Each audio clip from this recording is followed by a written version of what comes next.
As I said, I'm very familiar with the facts and circumstances of this case. I've had multiple hearings over several days. Our first hearing some time ago, after several days of testimony, I determined that the defendant should stay in prison for the rest of his life without parole. Then the Michigan Supreme Court modified significantly the law that I have to apply. And I am a circuit court judge. I am not the legislature. I am not the appellate courts. I am not the Supreme Court. I have to follow the law. The only reason we are here today is because the United States Supreme Court, in the case referred to as Miller, said that juveniles should not be given a prison sentence of life in prison with no possibility of parole, that it was cruel and unusual punishment.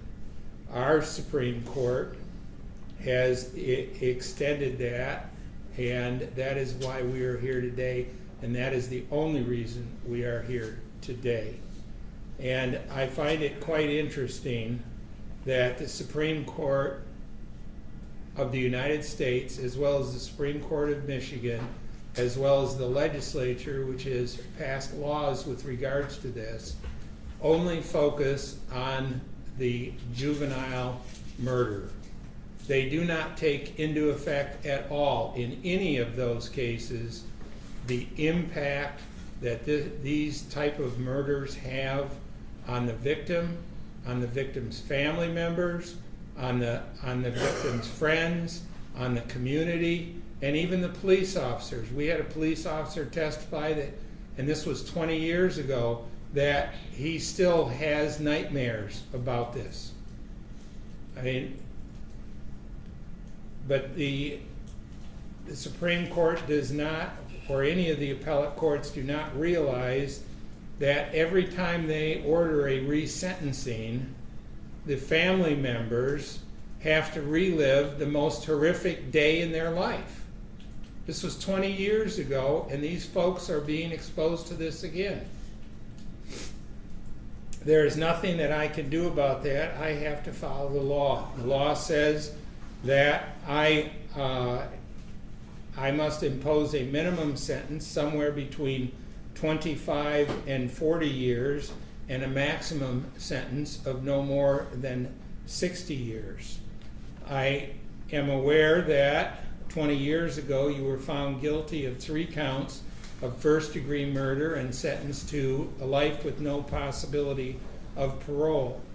This, as the prosecutor has said, and I agree with her assessment of this matter, was one of the most horrific and brutal and outrageous murders, at least that I have ever heard of or been aware of. I have now been practicing law 37 years. I've been 17 years on the bench. I've done over 150 murder or death cases, and this is clearly the worst and most egregious murder that I've ever been involved with. You ended up killing your mother, your 15-year-old sister, your 6-year-old sister. You took a knife and slit their throats. You took a baseball bat, you beat them. You violated your 15-year-old sister sexually with the bat after you were done.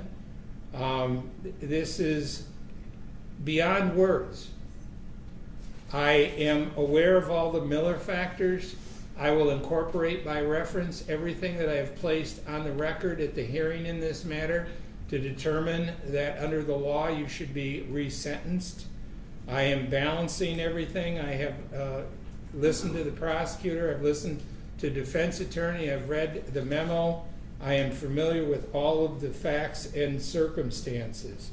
But it is the sentence of this court, sir, on these 3 counts of murder, that you be committed to the Michigan Department of Corrections to serve a minimum of 40 years to a maximum of 60 years.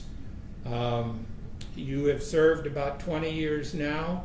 You're entitled to 7,434 days of credit. You have another 20 years to serve, and then, quite frankly, it is up to the Michigan Department of Corrections if you ever get out before you're 77 years old. There's $204 in state costs, $130 crime victim rights.